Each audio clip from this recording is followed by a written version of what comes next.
En este año estamos conmemorando los 500 años de la Reforma Protestante. Esta fecha retoma el acontecimiento que tuvo lugar el 31 de octubre de 1517, cuando Martín Lutero predicó sus 95 tesis y las colocó en la puerta de la iglesia del castillo de Wittenberg en Alemania. La Reforma Protestante realmente se basa en 5 grandes pilares, son llamados de solas, ¿no? Definidos como solamente la Escritura, en primer lugar, solamente la fe, en segundo lugar, solamente la gracia, en tercer lugar, solamente Cristo y finalmente gloria solamente a Dios. Esta semana la lección de la escuela sabática va a hablar un poco sobre la fe de Abraham, hablando de la fe, de Romanos 4, 1 al 25. Y vamos a subdividir la lección de esta semana en 2 partes. ¿Qué les parece? En primer lugar, vamos a hablar sobre la prueba de la justificación por la fe en el Antiguo Testamento, específicamente Romanos 4, 1 al 8. Y en segundo lugar, vamos a hablar cómo es que Abraham fue justificado, Romanos 4, 9 al 25. Entonces vamos al primer asunto, la prueba de la justificación de la fe en el Antiguo Testamento. Pablo subraya que la justificación por la fe es un conocimiento que viene del Antiguo Testamento y él lo dice en Romanos 3, 21. Entonces, Romanos capítulo 4, versículo 1 al 18, Pablo demuestra que Abraham estaba de acuerdo con la justificación por medio de la fe. Esto todo fundamentado en Génesis 26, 5. Ahora, los judíos creían que las obras del gran patriarca lo habían justificado. El versículo dice así: por cuanto oyó Abraham mi voz, dice, ¿no?, la Biblia, y guardó mi precepto, mis mandamientos, mis estatutos y mis leyes. Entonces allí hay aparentemente un texto para justificar todo esto. Los judíos consideraban que el patriarca había cumplido con toda la ley desde incluso antes que ésta fuera dada. Si todo esto es verdad, entonces Abraham, sin dudas, ciertamente tendría algo de qué gloriarse. Sin embargo, Pablo desecha toda posibilidad al punto de que él plantea esta exclamación donde dijo, pero no ante Dios, en Romanos 4:2. Puede jamás nadie gloriarse delante de Dios. Por eso que Pablo para él es impensable que cualquier persona, inclusive Abraham, pudiese tener algo de qué gloriarse en la presencia de Dios. El apóstol entonces ahora acude a la Biblia para probar su tesis. Aquel famoso texto, el versículo 3, creyó Abraham a Dios y le fue contado por justicia. Aquí Pablo está citando Génesis capítulo 15, versículo 6. Y todos los judíos de la época de Jesús habían comenzado a interpretar la fe de Abraham como un tipo de fidelidad que merece una recompensa. Entonces Pablo sabía bien esto y escoge deliberadamente Génesis 15:6 para probar precisamente lo contrario. El apóstol claramente comienza su exposición con Romanos capítulo 4, versículo 4 hasta el versículo 8. Y específicamente los versículos 4 y 5 dice lo siguiente: pero al que obra no se le da cuenta el salario con gracia, sino como deuda. Mas al que no obra, sino que cree en aquel que justifica al impío, su fe le es contada por justicia. Miren ustedes, este texto fue muy claro.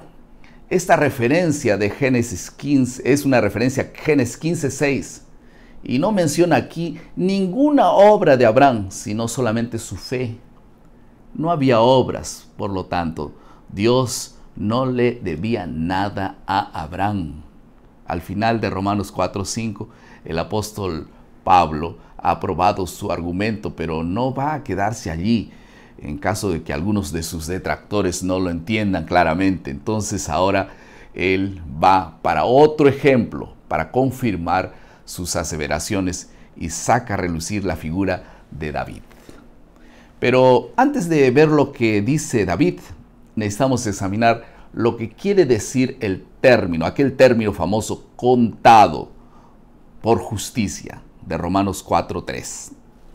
Pablo utiliza este término 10 veces en el capítulo 4 y 5 de ellas están entre los versículos 3 y el versículo 8. Y cuando esta palabra es usada en un contexto financiero, por ejemplo, significa colocar algo en la cuenta de alguien.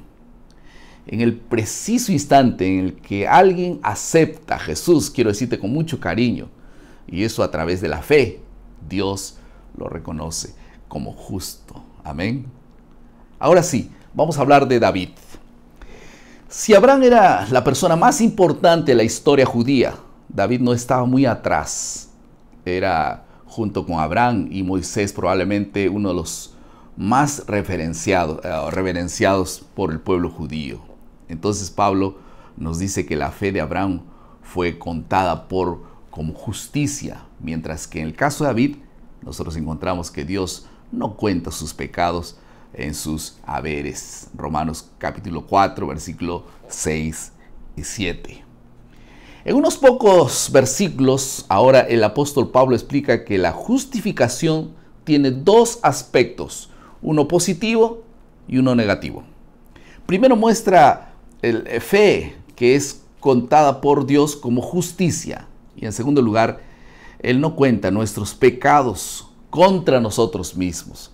El que acude a Dios a través de la fe están verdaderamente, dice, limpios. Amén por esto. Ahora vamos al segundo asunto. ¿Cómo fue justificado Abraham? Y ustedes pueden ver Romanos capítulo 4, versículo 9 al 25, va a hablar un poco más de esto. En Romanos 4, 9 al 12, Pablo continúa con el tema de Abraham. Y de todo este conjunto de creencias surgen dos preguntas que Pablo debía responder en Romanos capítulo 4, versículo 9 hasta el versículo 12, con sus Biblias. ¿Qué sucedió con Abraham? ¿No fue bendecido él a causa de su circuncisión? Esta es la pregunta que ellos hacían. Y el apóstol responde en los versículos 9 hasta el versículo 11. Él dice, no necesariamente, ya que Abraham recibió la bendición antes de ser circuncidado. Es decir, Dios bendijo a Abraham antes de su circuncisión. Luego le ordenó el rito de la circuncisión como una señal. En resumen, los gentiles o los que no eran judíos no necesitaban ser circuncidados para ser aceptados por Dios, ni para convertirse en miembros plenos de la iglesia. Ahora, ¿pero qué pasa con aquellos que ya habían sido circuncidados? ¿Cuál es su situación? Entonces Pablo responde esta pregunta en el versículo número 12. La circuncisión por sí sola no demuestra nada. Deben tener la misma fe que tuvo el patriarca cuando recibió la bendición de Dios. ¿Qué te parece? Ahora, Pablo deja claro en Romanos 4, versículo 13, que la bendición de Abraham vino a través de la fe y no de la ley. Esto quedó bien claro allí. Su lógica más o menos es la siguiente. En primer lugar, es cierto que ellos tienen la ley de Dios. Está refiriéndose aquí a los judíos legalistas. Pero también es cierto que todos, completamente todos, transgredieron sus requerimientos. Y entonces, en consecuencia, enfrentan el castigo por transgredir la ley. Por tanto, si no reciben ayuda mediante la aceptación de la gracia de Dios por medio de la fe, no tienen ninguna esperanza. Entonces, la fe, explica el apóstol Pablo, es el único camino de esperanza. Es el único camino a la esperanza, ya que la función de la ley es señalarlos apenas nuestro pecado, según el versículo 20, y una especie más o menos de detector de pecados. El versículo 20 entonces dice, donde no hay ley, tampoco hay transgresión.